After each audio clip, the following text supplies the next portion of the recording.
Cube Radio.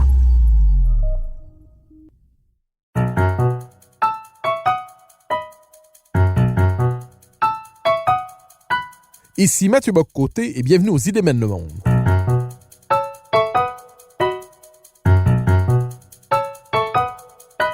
À travers le regard des intellectuels québécois et européens, nous chercherons à comprendre les grands débats qui façonnent notre époque.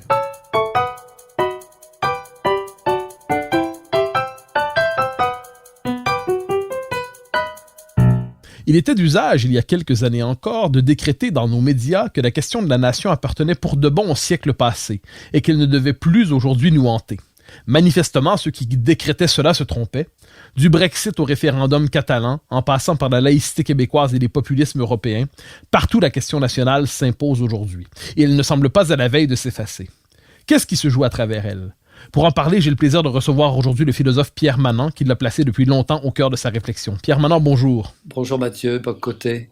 Alors, une petite question toute simple, en quelque sorte, pour rentrer dans le cœur, avant d'entrer dans le cœur du sujet.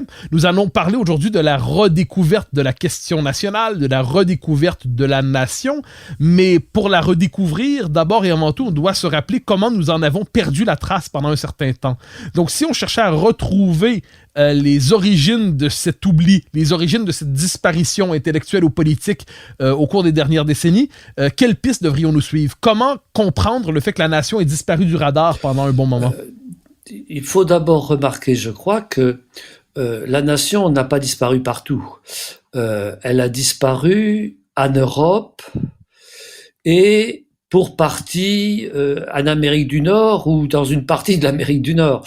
Donc c'est un phénomène, on peut dire européen ou occidental, qui a au moins deux origines. La première origine est une origine, pour ainsi dire, négative. La leçon tirée des grandes guerres du XXe siècle, et non seulement des grandes guerres, mais des immenses crimes du XXe siècle, a conduit à cette idée simple et je crois fausse, mais enfin à cette idée qui s'est emparée des imaginations, que la responsable des malheurs du XXe siècle, c'était la forme nationale. Donc, la leçon qu'une partie de la classe, dirigeante des pays d'Europe a tirée du XXe siècle, c'est que la nation était chose dangereuse. Que la nation, c'était le nationalisme, et le nationalisme, c'était la guerre et les pires choses. Donc, nous avons cru devoir tirer de l'expérience du XXe siècle cette leçon du danger de la nation, et donc la conséquence positive en étant qu'il fallait se construire sur d'autres bases que les bases nationales. Et l'autre aspect qui est lié au premier, mais qui en est aussi indépendant, c'est que d'une certaine façon, depuis la fin du XVIIIe siècle, le grand principe de légitimité de l'Occident, pourrait-on dire un peu emphatiquement, ce sont les droits de l'homme. Et ces droits de l'homme qui ont toujours été mêlés à d'autres principes au XIXe siècle et au premier XXe siècle, dans la dernière période, ont fourni en quelque sorte la seule base de légitimité de nos vies collectives. Donc voilà, vous avez posé une question vaste et complexe, je donne une réponse simple, mais je crois que ces deux aspects sont essentiels. Donc la leçon que l'on a voulu tirer du XXe siècle et ce principe de légitimité, les droits de l'homme, qui est devenu principe exclusif. Alors, vous évoquez le 20e siècle en montrant effectivement que la représentation que nous nous sommes fait du nationalisme ou de la nation, pour plusieurs, c'était la nation, le nationalisme, c'est la guerre. Je crois que la formule est de Mitterrand. Pourtant, quand on pense à Churchill, quand on pense à De Gaulle, quand on pense aux différentes résistances en Europe de l'Est contre l'Union soviétique, ce n'est pas seulement au nom des droits de l'homme, me semble-t-il, qu'on a résisté au totalitarisme, mais c'est aussi au nom d'un patriotisme très exigeant qui, aujourd'hui, serait probablement jugé antidémocratique paradoxalement. Donc, comment avons-nous pu oublier le fait que le nationalisme, dans un sens non pas restrictif, dans un sens large, que le nationalisme ou le patriotisme de la nation ont contribué aussi paradoxalement à défendre la démocratie et la nation? Comment avons-nous pu oublier cela alors que ça fait aussi partie de l'histoire du XXe siècle? Ça, je n'ai pas de réponse. Le fait est que nous l'avons oublié, nous avons voulu l'oublier. Nous avons voulu l'oublier. Donc, c'est un fait dont nous devons partir. Et attention, je ne suis pas sûr que nous ne l'ayons, comment dire, que cet oubli, nous en soyons sortis. Aujourd'hui, nous retrouvons la nation, en effet, sous une forme défensive, c'est-à-dire que certains effets de la mondialisation nous amènent à regarder avec d'autres yeux nos vieilles nations.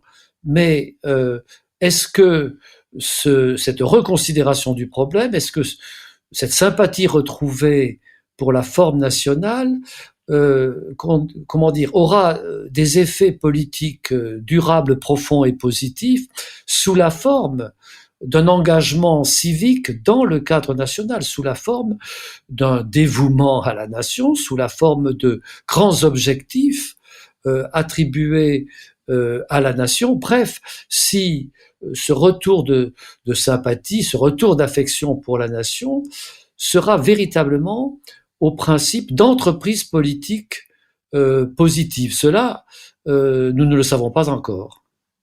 Alors, la nation est réapparue dans le paysage politique et intellectuel depuis, on pourrait dire peut-être le début des années 2000. Je pense ici au référendum de 2005 sur la Constitution européenne, mais on pourrait probablement retourner jusqu'aux années 90. La nation est réapparue, vous l'avez dit, sous une forme défensive. Peut-être d'abord à travers ce qu'on a appelé les fameux populismes, les populismes qui étaient peut-être des mécanismes de défense des nations qui voulaient rappeler leur existence, peut-être de manière maladroite, mais c'est autre chose. Ensuite, il y a le référendum de 2005 en France qui a une portée symbolique importante. Est-ce qu'on peut dire que la nation n'a jamais accepté en quelque sorte de se laisser déconstruire, que le discours public dominant la délégitimait, mais que le corps social ou le corps politique lui-même cherchait à rappeler son existence de différentes manières? Oui, certainement. Le corps social voulait rappeler son existence, mais ce qui est frappant, c'est que c'est sous ces formes populistes. Alors, n'entrons pas dans le débat sur les mérites du terme. C'est sous cette forme populiste, c'est-à-dire très largement affective, en quelque sorte, que la nation est revenue, parce que ce qui manque au mouvement populiste, d'une certaine façon, c'est un langage, c'est une capacité à se dire dans l'espace public, à faire entrer la nation dans la conversation civique. Le populisme fait revenir la nation dans la conversation civique, mais sous la forme d'une protestation souvent véhémente et d'une protestation qui ne sait pas, comment dire, qui n'a pas su encore s'insérer positivement dans la conversation civique européenne. Et nous n'en sommes pas véritablement sortis. Aujourd'hui encore, tout de même, voyez en France le président Macron, qui est quand même, comment dire, une des figures les plus frappantes, les plus vigoureuses, quoi qu'on pense par ailleurs de sa politique, les plus neuves de la politique européenne. Eh bien, il continue absolument à jouer sur l'opposition Europe-nation, sur l'équivalence nation-frontière nationalisme, et il compte bien gagner la prochaine élection sur cette plateforme, n'est-ce pas? Donc, je ne pense pas que nous soyons véritablement sortis de cette hémiplégie de nos politiques où les classes dirigeantes ne retrouvent pas les voix de la nation, ne savent pas véritablement reprendre leur caractère de représentation nationale, en quelque sorte, comme on dit en France, et le populisme, comment dire, reste en possession d'une part électorale assez considérable du gâteau électoral, si je peux dire, mais là non plus, on ne peut pas dire que jusqu'à présent, il est véritablement reconfiguré la politique des nations européennes. Alors, vous avez évoqué la figure de l'Europe et c'est très important. Dans vos travaux, vous distinguez trois formes politiques, peut-être davantage, mais j'en ai trois en tête, la cité, la nation et l'empire. Et vous nous dites que la nation donc, est une forme politique à part entière, c'est probablement la forme politique privilégiée de la modernité. Mais la figure de l'Empire, on avait tendance à la croire disparue. Dans le souvenir collectif, l'Empire, c'est soit l'Empire austro-hongrois, soit c'est des empires, on pense à l'Empire russe, ou alors c'est les empires européens qui ont débordé les frontières de l'Europe. Mais la figure de l'Empire, on y fait rarement référence positivement. Or, est-ce que l'Europe, donc l'Union européenne telle qu'elle s'est constituée, est-ce que l'Union européenne fait réapparaître la figure de l'Empire, donc en figure contrastée par rapport à la nation? Est-ce que l'Union européenne est le nouveau visage de l'Empire dans nos sociétés, à tout le moins dans l'histoire de la démocratie européenne? C'est une idée qui, a couru dans la dernière période. L'Europe comme le dernier empire en quelque sorte, l'empire de la fin de l'histoire. Je ne suis pas très convaincu par cette thèse.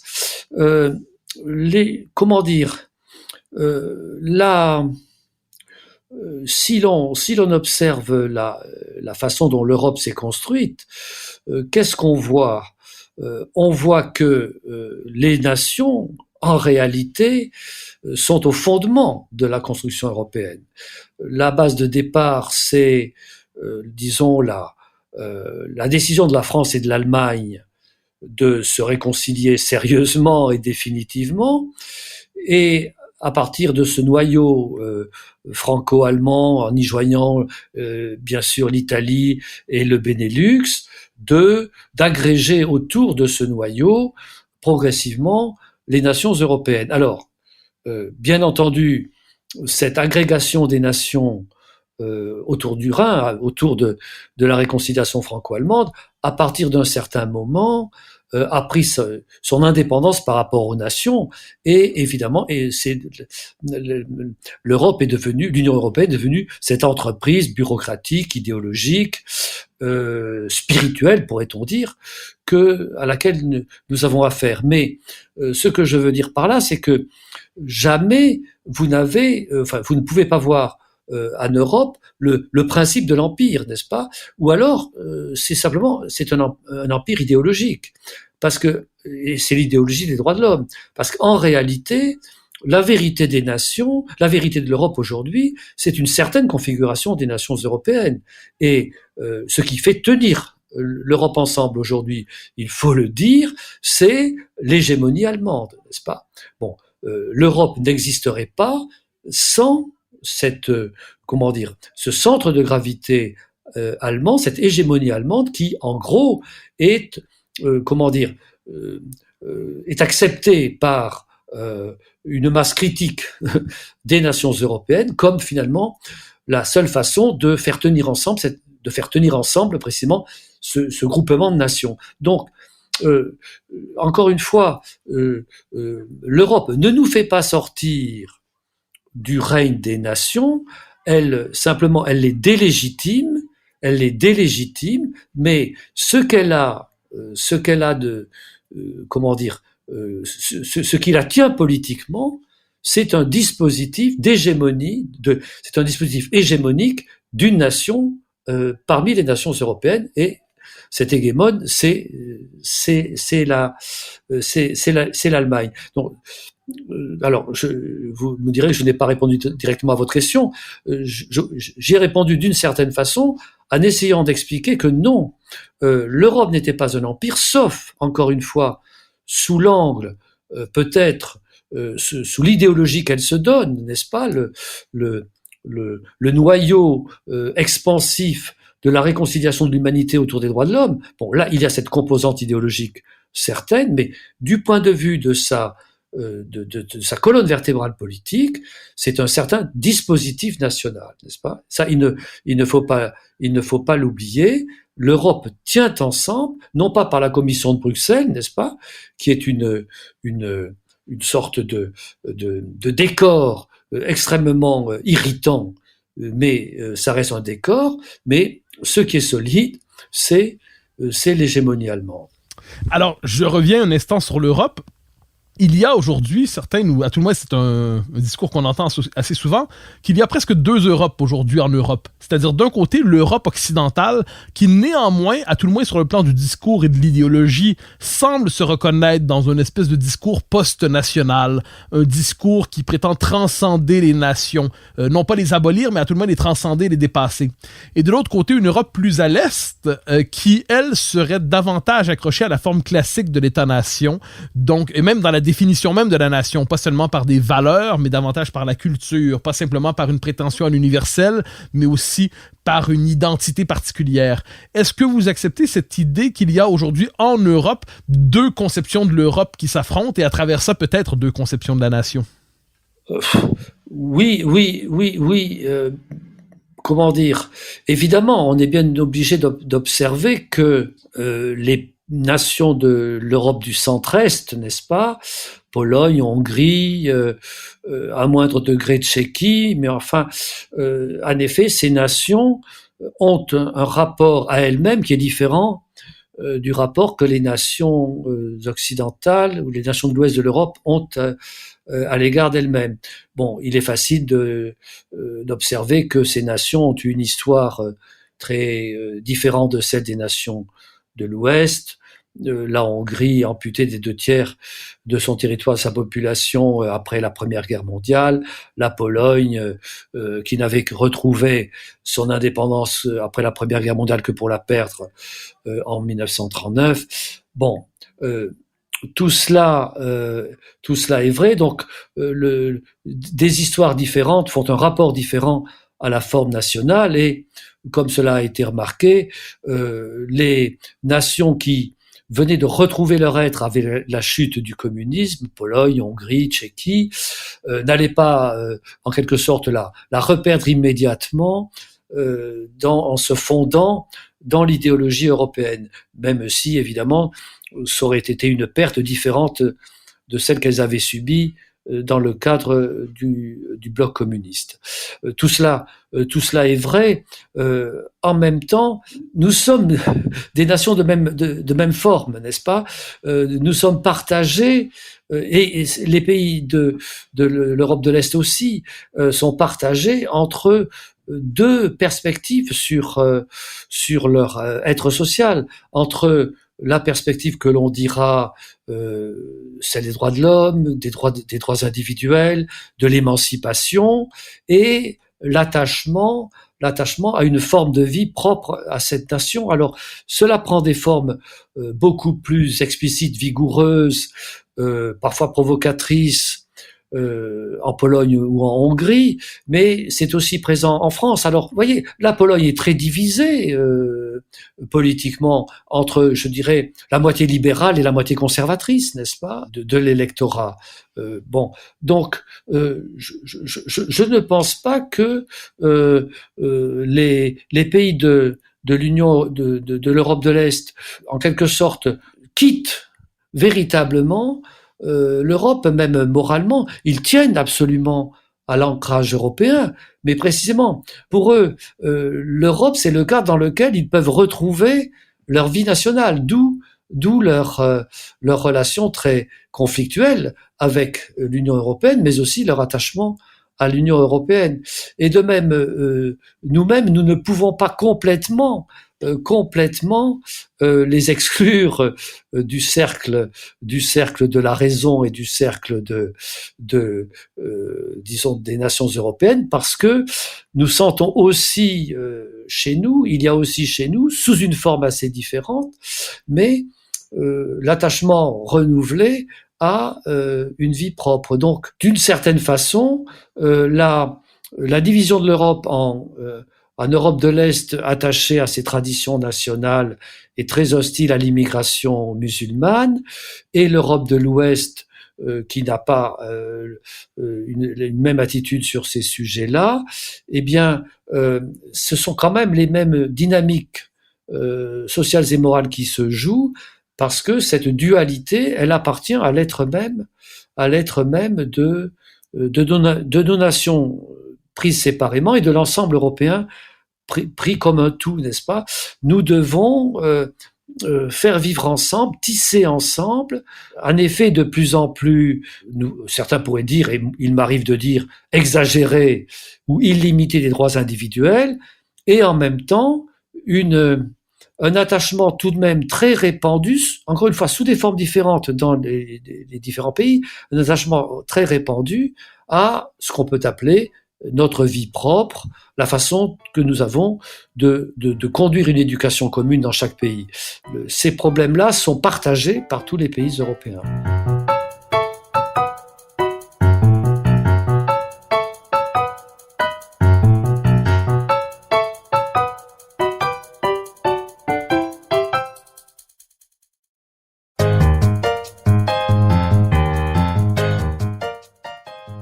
Alors, j'aimerais justement vous conduire sur cette question de ce que vous appelez la vie propre ou la forme de vie. Alors, quand on parle de la nation aujourd'hui, et nous y arriverons bientôt sur la question de la souveraineté directement, on pense à la souveraineté, mais l'autre pôle pour parler de la nation, c'est souvent le fameux thème de l'identité. Or, est-ce que nos nations n'ont pas aujourd'hui, ne peinent pas à trouver un langage pour nommer ce qu'on pourrait appeler le particulier, le singulier? Quand on veut parler de la nation, on va parler des valeurs universelles, des valeurs de la République, de l'état de droit, de la démocratie, de la justice, de la liberté, des valeurs tout à fait honorables, mais qui ne distinguent pas une nation d'une autre, à tout le moins dans l'univers occidental, à tout le moins dans leur interprétation. Oui, mais ces principes-là en tant que tels, non. Est-ce que nos sociétés peinent aujourd'hui à nommer ce qu'on pourrait appeler leur singularité, leur caractère irréductible, ce qu'on pourrait peut-être appeler leur culture propre, ce que vous appelez peut-être leur forme de vie. Est-ce que nous peinons aujourd'hui à nommer ce qui distingue, je dirais, chaque nation de sa voisine? Oui, comment, c'est-à-dire le problème de l'identité, ce qui ne va pas avec le langage de l'identité, selon moi, c'est que il formule d'une façon abstraite, et quel mot plus abstrait que le mot identité, ce qui est le plus concret, n'est-ce pas? Ce qui est le plus concret. Donc, si vous commencez à dire « défendons notre identité », immédiatement, vous faites passer dans l'abstrait cette notion, vous l'idéologisez et vous ne pouvez plus en faire grand-chose, n'est-ce pas? Donc, auparavant, jusqu'à une date récente, bon, tout le monde savait bien que nous avions des régimes démocratiques en France, en Angleterre, en Italie, en Allemagne, mais que, évidemment, ces régimes, ces institutions avaient un esprit très différent, fonctionnaient de façon très différente. Mais la question de l'identité ne se posait pas, n'est-ce pas? Pourquoi? Parce que, de toute façon, c'était un même effort dans chaque pays pour faire fonctionner une certaine communauté de citoyens. Donc, il y avait cette chose commune qui était le gouvernement représentatif, et donc cela c'était la composante, si j'ose dire, universelle, et puis évidemment chacun procédait à sa façon. Et donc, en ce sens, il n'y avait pas de tension particulière entre l'universel et le particulier, parce que le particulier c'était une façon particulière précisément de mettre en œuvre une vocation universelle, une finalité universelle, qui était la construction d'une démocratie représentative ou d'une république représentative. Mais aujourd'hui, nous avons renoncé à la république représentative parce que nous n'avons plus comme horizon de construire une république représentative. Nous parlons des valeurs de la République, mais les valeurs de la République, c'est ce qui reste de la République quand on a enlevé la République, n'est-ce pas? Parce que la République, c'est un gouvernement représentatif. Donc, c'est une action commune. C'est une action commune. Encore une fois, aujourd'hui, depuis 20-30 ans, nous y avons renoncé puisque la République ne se donne plus comme horizon, en fait, comme horizon, idéologique, spirituel, intellectuel, moral. Elle ne se donne plus comme horizon que de garantir les droits individuels et d'être l'abri des vies privées. L'abri est le protecteur des vies privées, du droit de chacun à définir sa vie comme il l'entend. Donc, il n'y a plus d'horizon universel. Je veux dire, il n'y a plus de construction politique. Ce n'est plus l'animal politique qui est mobilisé. Et donc, nous trouvons l'universel et le particulier séparés, ou plus exactement, le seul universel que nous connaissions maintenant, ce n'est plus l'animal politique, mais c'est l'individu titulaire de droit. Et c'est à cause de cela que le politique, la nation politique, est devenu le particulier dont on ne sait que faire, ou l'identité dont on ne sait que faire. Je ne sais pas si je me suis bien exprimé. Vous êtes tout à fait clair, il y a aucun doute là-dessus. Donc, si je vous comprends bien, Pierre Manant, l'individu déclasse le citoyen, les droits individuels effacent complètement la souveraineté populaire, effacent le corps politique qui n'existe plus qu'à la manière d'une entité dispersée, d'une entité éclatée, d'individus qui convertissent chacun de leurs désirs en droits, leurs droits en droits fondamentaux, ce qui fait en sorte qu'en dernière instance, il n'y a plus de lien politique substantiel, la communauté politique n'est plus capable de s'apercevoir, et tout ce que nous avons en commun, finalement, c'est la défense jalouse de nos droits individuels. Est-ce qu'en dernière instance, nous ne sommes pas condamnés à travers cela à l'impuissance politique? Je veux dire, l'universel et le particulier s'accordent sans difficulté lorsque l'universel est actif, n'est-ce pas? Il s'agit de construire une cité, une nation, et donc vocation universelle, l'animal politique, mais évidemment, à chaque fois, ça prend une forme particulière, parce que c'est un groupe particulier qui construit à sa façon, qui s'inscrit dans cet horizon universel. Mais quand on a perdu l'idée de cette construction collective, lorsqu'on a perdu l'idée du citoyen, alors il ne reste plus que un groupe particulier dont on ne sait que faire, parce qu'il n'est plus la base de la construction politique. Et le peuple populiste, c'est un peuple qui n'a plus, en quelque sorte, qui ne sait plus comment se formuler politiquement. Et donc qui en est réduit à dire on est chez nous, on a bien le droit d'être chez nous, et évidemment c'est une parole politiquement très pauvre. Je voulais vous conduire sur l'autre pôle, le pôle de, on a touché celui de l'identité, un autre pôle qui lui a touché directement l'actualité relativement récente des sociétés européennes, c'est celui du statut de l'État-nation, le pôle de la souveraineté. Et j'aimerais vous présenter deux événements que les Européens ont tendance, me semble-t-il, à présenter comme des événements contradictoires et que d'un point de vue québécois, on peut peut-être penser sous une même lumière. Je pense évidemment au référendum catalan et au Brexit. Alors, le Brexit, c'est une volonté de redonner sa pleine indépendance à une nation qui s'était engagée dans un processus supranational ou post-national, refaire de la souveraineté nationale le principe qui commande l'État. Référendum catalan, c'est la volonté de constituer une nation qui ne disposait pas encore d'un plein État en État indépendant. Et ça a échoué par ailleurs. On pourrait voir la même chose en Écosse aussi. En Europe, on a tendance à voir d'un côté le souverainisme britannique comme une forme de, la figure du Brexit, hein, c'est-à-dire un retour à l'État-nation, et à réduire un phénomène comme celui de la Catalogne à un régionalisme, ou celui de l'Écosse aussi. Est-ce que vous pensez, de votre point de vue, que les phénomènes, celui du Brexit et le référendum catalan, participent au même univers national, ou est-ce que vous les distinguez, au même imaginaire de la nation, ou est-ce que vous les distinguez dans deux catégories peut-être irréconciliables? Ah, ça je ne sais pas bien répondre à votre question. En un sens, évidemment, ce sont des phénomènes opposés, puisque dans un des cas, le cas du Brexit, c'est une vieille nation qui veut retrouver son indépendance, qu'elle avait pour partie abandonnée dans son adhésion, par son adhésion à l'Union européenne, tandis que dans le cas de la Catalogne, c'est la vieille nation espagnole qui se rompt d'une certaine façon, ou qui menace de se rompre. En ce sens, évidemment, les deux mouvements pourraient être dits opposés. D'autre part, en effet, ce qu'il y a en revanche de commun, c'est que dans les deux cas, on voit bien que le lien que l'on ne peut pas distendre indéfiniment entre une communauté politique et une communauté de culture, n'est-ce pas? Une communauté de culture quand même. Parce que l'idée tout de même d'un gouvernement en quelque sorte détaché entièrement détaché d'une communauté de culture tend à échouer nécessairement. Les Catalans ont été très choqués par la réaction de l'Union européenne à leur mouvement, n'est-ce pas? Alors, bien sûr, toutes sortes d'explications sont faciles à donner. L'Union européenne redoutait un moment où, en quelque sorte, chaque nation serait mise en cause par des mouvements régionalistes qui rendraient la politique européenne absolument impossible à conduire, et que donc, en ce sens, l'Union européenne était conservatrice des vieilles nations pour des raisons de pratique ou d'administration en quelque sorte.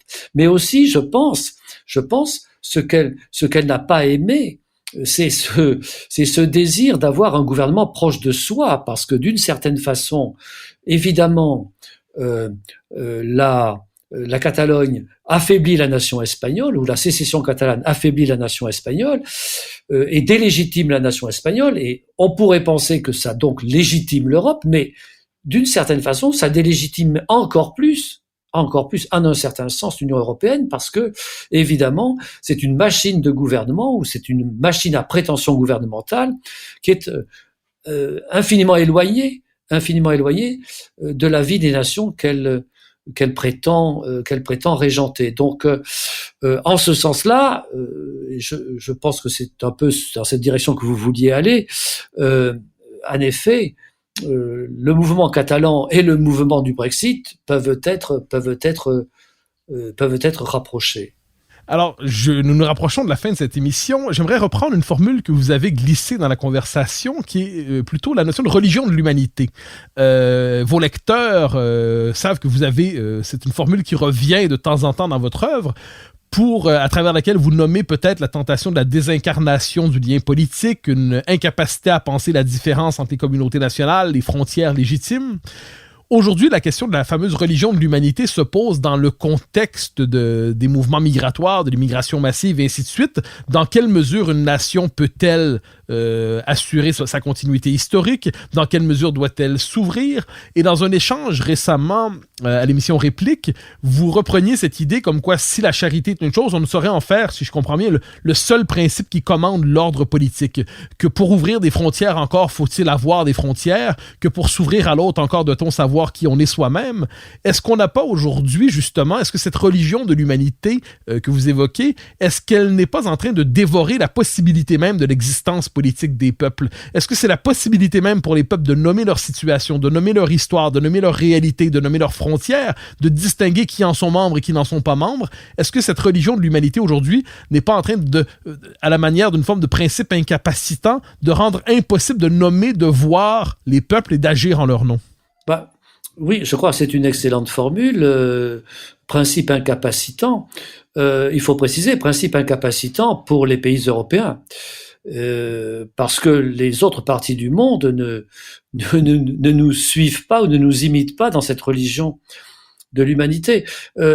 Voyez, cette idée, au fond, en quoi elle consiste, cette religion de l'humanité? Elle consiste à dire que toutes les divisions de l'humanité sont arbitraires, elles conduisent à la haine, à la xénophobie, au pire, elles conduisent à la guerre, alors que sous ces divisions à la fois superficielles mais toxiques, il y a une humanité naturellement unie par le sentiment du semblable. Il suffit de nous regarder les uns les autres, mesurer ce que nous avons de commun et, en quelque sorte, aller vers un effacement de toutes les frontières et de tout ce qui sépare les hommes. Bon, c'est une représentation qui a quelque chose de tentant, en effet. Nous sommes des semblables et en effet, il est assez agréable de retrouver son semblable dans celui que l'on rencontre. C'est un sentiment humain tout à fait honorable et plaisant. Simplement, c'est un sentiment qui ne permet de rien faire, qui ne permet de rien construire, n'est-ce pas? Parce que à partir du moment où vous faites quelque chose, que ce soit dans une nation ou en tant que nation, eh bien, vous constituez une communauté particulière particulière par la chose même qu'elle fait, non pas parce qu'elle se considérerait nécessairement supérieure, extraordinaire, et considérerait l'autre comme quelqu'un d'intouchable, n'est-ce pas? Mais simplement, nécessairement, on se sépare des autres pour faire quelque chose avec quelques-uns. C'est ça le principe de la vie sociale, n'est-ce pas? Alors que ce soit à l'intérieur d'une nation ou que ce soit une nation en tant que telle. Donc, si on suit l'idée de la religion de l'humanité, eh bien, effectivement, nous ne pourrons plus rien faire parce que nécessairement, dès lors que l'on fait quelque chose, encore une fois, on se sépare dans une certaine mesure. Et alors, la seule chose qu'on peut faire, c'est évidemment d'ouvrir nos frontières et de dire aux autres, bien faites, faites comme chez vous, n'est-ce pas?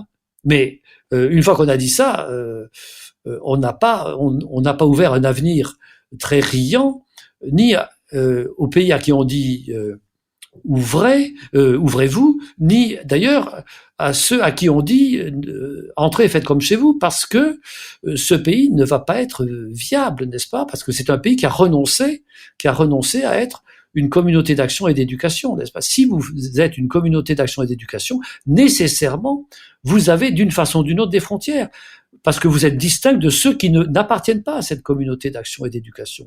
Et les frontières, c'est ce qu'a produit finalement le frottement, parfois un peu vigoureux, on le sait bien, mais le frottement entre des communautés d'action.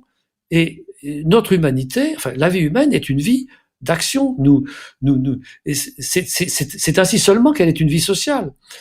N'est-ce pas? Parce que nous produisons des choses communes, et nous produisons des choses communes qui sont modestes, comme je ne sais pas, le pain et le lait, n'est-ce pas? Mais nous produisons des choses communes aussi sous la forme de l'éducation morale, sous la forme des grandes œuvres de l'esprit, et cela suppose cet effort pour produire une condensation d'humanité en quelque sorte.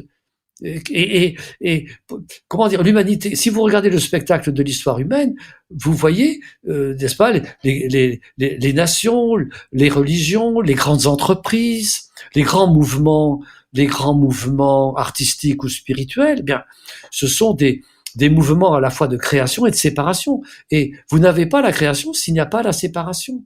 Donc, cette religion de l'humanité, oui, votre formule me paraît excellente. C'est un principe incapacitant, mais j'ajoute en tant qu'Européen et avec tristesse, un principe incapacitant pour l'Europe. Et l'on voit aujourd'hui que l'Europe est, je crois, pratiquement le seul grand ensemble humain qui a renoncé à avoir des moyens de défense, n'est-ce pas? Il croit tellement à sa religion de l'humanité qu'il pense qu'il n'a pas besoin, cet ensemble européen, qu'il n'a pas besoin de produire ses propres moyens de défense. Je crains que nous n'ayons l'occasion, proche ou plus lointaine, de regretter vivement notre adhésion à cette religion de l'humanité.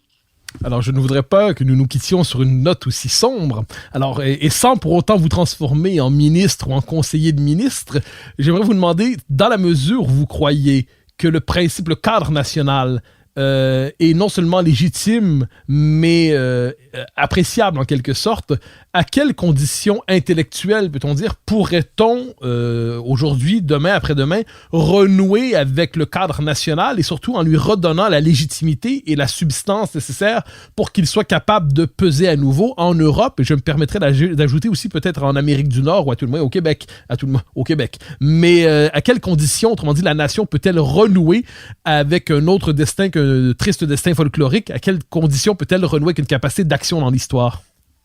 Ben précisément, votre question contient la réponse, capacité d'action. Nous voyons bien avec les difficultés liées à la pandémie, en particulier en France, on découvre que nous avons renoncé à avoir en nous-mêmes certaines ressources nécessaires à l'action. Nous observons que l'Union européenne, cette grosse machine, n'a pas été particulièrement brillante dans l'organisation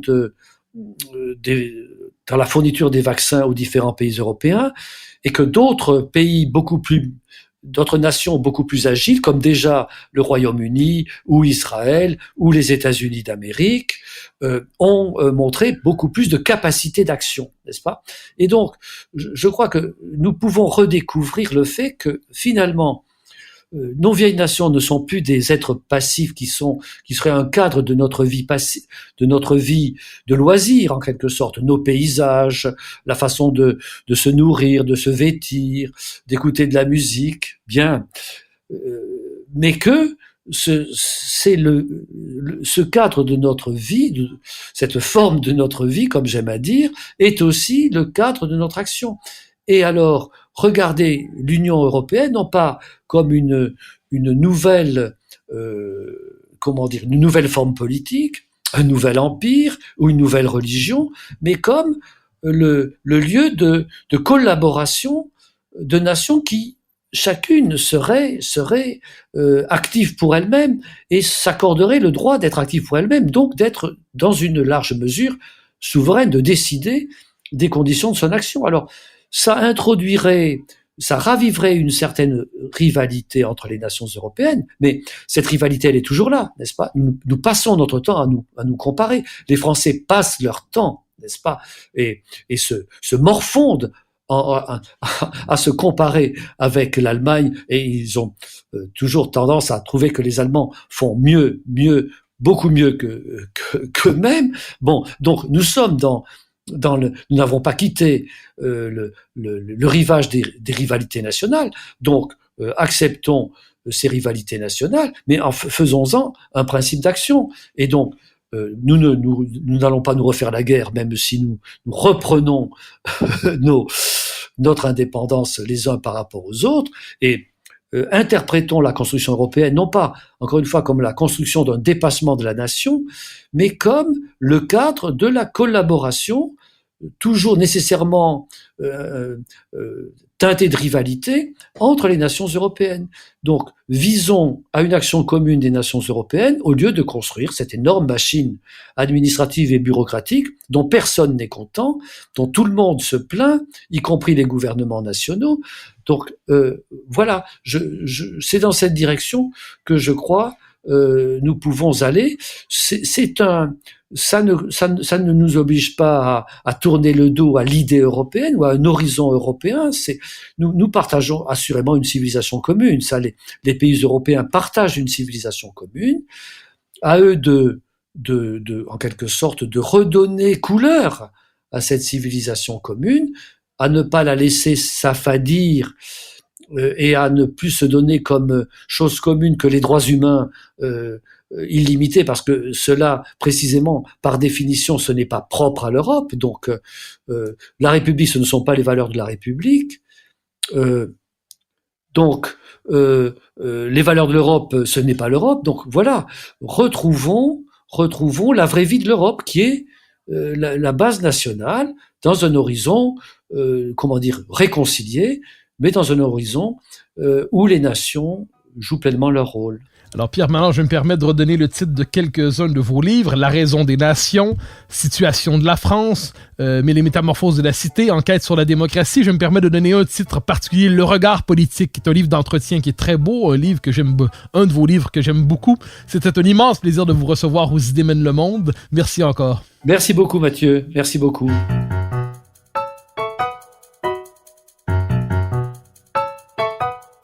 Chers auditeurs des Idées mènent le monde, vous pouvez faire connaître le balado sur vos réseaux sociaux en partageant les épisodes que vous aimez.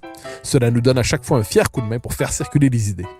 Aussi, si vous écoutez sur une autre plateforme que Cube Radio, laissez-nous un commentaire. C'est encore une fois un geste qui nous permettra de faire connaître la série à un plus grand nombre. Merci à vous d'être à l'écoute. Vous pouvez me suivre sur Twitter et sur Facebook. Vous pouvez également lire mes chroniques chaque mardi, mercredi, jeudi et samedi dans le Journal de Montréal. Vous pouvez également m'écouter chaque semaine à la Joute et sur Cube Radio, tous les jours à 10h, à l'émission de Richard Martineau. Animation et recherche, Mathieu Bock-Côté. Réalisation, Anne-Sophie Carpentier. Une production Cube Radio.